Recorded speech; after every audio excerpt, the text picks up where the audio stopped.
መሰረታዊ የፍጆታ ዕቃዎች ከቀረጥ ነፃ እንዲገቡ ቢደረግም ዋጋቸው ከመቀነስ ይልቅ በየጊዜው እየጨመረ መሆኑን የንግድና ቀጠናዊ ትስስር ሚኒስቴር አስታውቋል። ሚኒስቴር መስሪያ ቤቱ ችግሩ እንዴት ተፈጠረ፣ ለመፍትሄውስ ምን ይደረግ በሚል ከአስመጪ ነጋዴዎች ጋር ውይይት አድርጓል። ዳልካቸው አባቡ መሰረታዊ የፍጆታ ዕቃዎች ላይ ባለው ጥረትና የዋጋ ንረት ምክንያት መንግስት ምርቱን ለማቅረብና በተሻለ ዋጋ ተደራሽ ለማድረግ የፍራንኮ ቫሉታን አሰራር ዘርግቷል። ፍራንኮ ቫሉታ አንድ ምርት ሙሉ በሙሉ ወይንም በከፊል ከቀረጥ ነፃ ሆኖ እንዲገባ የሚሰጥ ፈቃድና የንግድ ሲስተም ሂደት ነው። ሆኖም የፍጆታ ዕቃዎቹ በዚህ መልክ ቢገቡም ዋጋቸው ግን ሊወርድ አለመቻሉን በውይይት መድረኩ ተነስቷል። አስመጪ ነጋዴዎቹም ለዚህ ሁነት በርካታ ችግሮች አሉብን ብለዋል። በዚህ 3 ዓመት ለህብረተሰቡ እንዲሁም ለነጋዴው ፍራንኮ ቫሉታ እድል ሰጥቶናል። ሆኖም ግን ይህን እድል እየተጠቀምን ይያልን በመሃል እንደ ዓለምም እንደሚታወቀው ከራሺያና ዩክሬን ጦርነት በኋላ በዓለም ላይ የዋጋ ንረት ተፈጥሯል።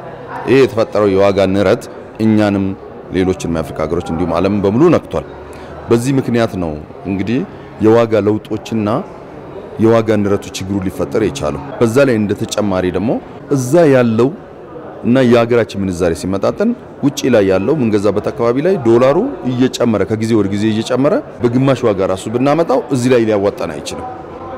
እኛ ገና እቃውን ይዘን መንገድ ላይ እያለን ነው ዋጋ ከታች ጨምሮ የሚጠብቀን። ይሄ እንደ ትልቅ ማነቆ አድርጎ ስራውን እስከ ማቆም ድረስ አስገድዶናል። ድሮ ዘይት 50% የሚሆነው እንግዲህ ያው እንደሚታወቀው ከዩክሬን ነበር የሚወጣው ለዓለም። አሁን በዛ ምክንያት የተለያዩ ሀገሮች በራቸውን ዘግተዋል። ዘይቱን ዋጋም ጭማሪ የራሳችን ዜጋና ዳርስ በሚል ማለት ነው። ኢንዲያ ሱካር ከ3 ወር በፊት በሯን ዘግታለች። ዶላሩን ሁሌ እያስቸገረ ነው።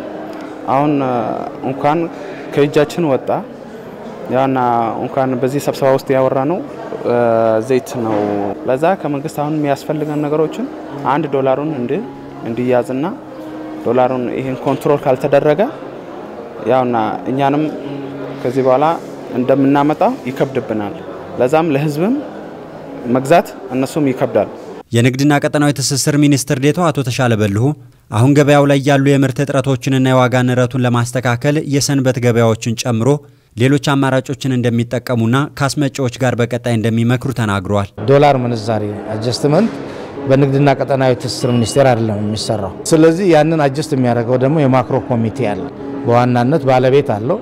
ባለቤቱ እየሰራው ነው ብየንም ማስበው። የንግድና ቀጠናዊ ትስስር ሚኒስቴር ዋና ተግባሩ በግብይት ሰንሰለት መራዘም የሚመጣ የዋጋ ንረትን ማስተካከል፣ ምርት ገበያ ውስጥ እንዳይጠፋ ነው የመጀመሪያ ስራችን።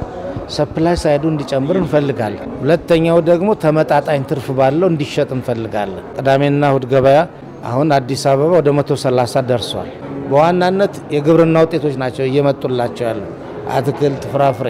ኮሚቴ አዋቀርን አይደል? ከነሱ ጋር ቅዳሜና እሁድ ገበያ ክፍት ነው። በመሃል ያለው ሰንሰለት ቁረጥና ግባ ነው የምንለው። ቅዳሜና እሁድ ገበያ ላይ ከገቡልን በመሃል ያለው 2-3 ሰንሰለት ቆረጥ ነው ማለት ነው። የዛ ዋጋ ይወርድልናል። ለሸማቹ በዛ ልክ ዋጋ ያገኛል። አንዱም እናረግበት ይሄ ነው። ሁለተኛው ባገኘን ቁጥር ዶላር ባለን ቁጥር ሰፕላዩን እንጨምራለን።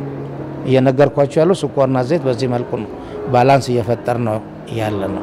ባለ 5 ሊትር የሱፍ ዘይት $6.1 ወይንም በአሁኑ ምንዛሬ ከ335 እስከ 422 ብር የሚገዙ ሲሆን አሁን ላይ ገበያ ላይ ያለው ዋጋ ግን በችርቻሮ ዋጋ ከ800 እስከ 1000 ብር ሆኗል ተብሏል።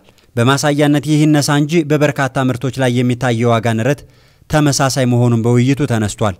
በዚህ የፍራንኮ ቫሉታ ምክንያትም ባለፉት 10 ወራት ብቻ መንግስት ከታክስ ማግኘት የሚገባውን ከ10 ቢሊዮን ብር በላይ ቢያጣም የታሰበውን ዓላማና እርካታ ግን ማሳካት አልተቻለም ተብሏል።